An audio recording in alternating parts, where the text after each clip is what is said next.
Défendre tous les services publics, bien sûr, mais surtout défendre l'idée de service public en général. Voilà la revendication du mouvement. En tête de cortège, on trouve des fonctionnaires territoriaux, ces salariés qui travaillent dans les mairies, les agglomérations ou les conseils généraux et qui s'inquiètent de la suppression de la taxe professionnelle. Les moyens donnés aux collectivités seront moins importants, et qui dit moins important aux collectivités, moins de services publics, moins de qualité de services publics. On a l'exemple de déneigement des routes. Aujourd'hui, ils parlent dans le Puy-de-Dôme de saler que 20% des routes. Les services publics ne sont pas des pop Afrique.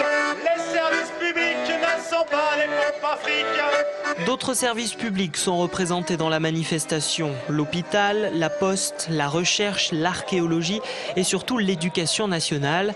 Profs, élèves et étudiants dénoncent les suppressions de postes depuis 2007. Pour les syndicats, le gouvernement, en voulant faire des économies, finit par démanteler les services publics.